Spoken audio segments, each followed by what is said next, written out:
ప్రభు యేసుక్రీస్తు నామములో మీ అందరికీ శుభములు. పాస్కా ఆయత్తకాలపు 5వ శుక్రవారము. బలాఢ్యుడును వీరుడును అయిన ప్రభువు నా పక్షమున ఉన్నాడు. మొదటి పట్టణము ఇర్మియా గ్రంథము 20వ అధ్యాయము 10వ వచనము నుండి 13వ వచనం వరకు. ఎల్ల ఎడల భయము ఆవహించి ఉన్నది. మనము ఇతని మీద అధికారులకు ఫిర్యాదు చేయుదము అని ఎల్లరూ గుసగుసలాడుకొనుట నేను వింటిని. నా స్నేహితులు కూడా నా పతనము కొరకు కాచుకొని ఉన్నారు. బహుశా ఇతడు మోసమునకు లొంగును. అప్పుడు మనం ఇతనిని పట్టుకొని పగ తీర్చుకొందమని అనుకొనుచున్నారు. కానీ ప్రభు, బలాఢ్యుడవు వీరుడవైన నీవు నా పక్షముననున్నావు. నన్ను హింసించువారు ఓడిపోయి పడిపోవుదురు. విజయము సాధింపలేక శాశ్వత అవమానము తెచ్చుకొందురు. సర్వశక్తిమంతుడవైన ప్రభు, నీవు నరులను న్యాయబుద్ధితో పరిశీలింతువు. వారి హృదయమును మనస్సును పరీక్షింతువు.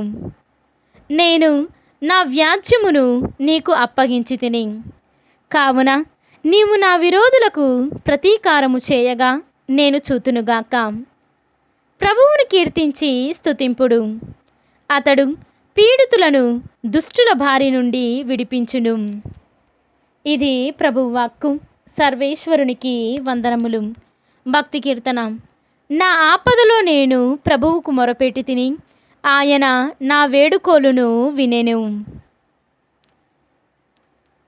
ఈనాటి సువిశేషము పునీత యోహాను గారు వ్రాసిన సువిశేషము 10వ అధ్యాయము 31వ వచనము నుండి 42వ వచనము వరకు. యూదులు ఆయనను రాళ్లతో కొట్ట ప్రయత్నింపగా యేసు వారిని, తండ్రి యొద్ద నుండి మీకు అనేక సత్కార్యములు చూపితిని. వానిలో దేని కారణమున నన్ను రాళ్లతో కొట్టుచున్నారు అని అడిగెను.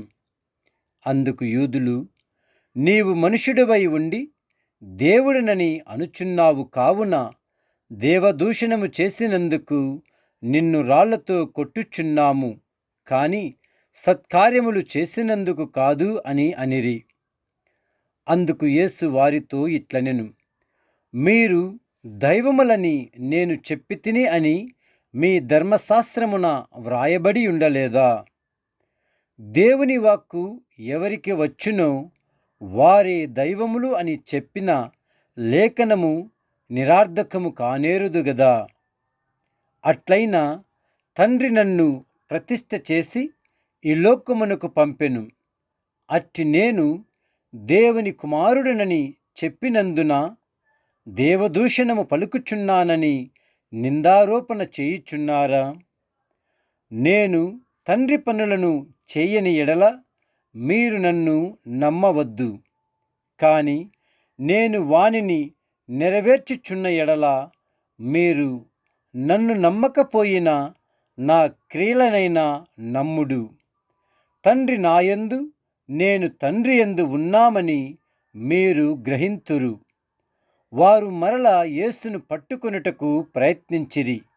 కాని ఆయన వారి చేతులలో పడక తప్పించుకొని పోయెను.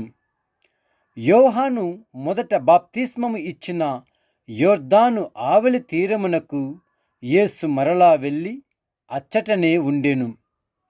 అనేకులు ఆయన ఎద్దుకు వచ్చిరి. యోహాను అద్భుత కార్యములు ఏమియూ చేయలేదు.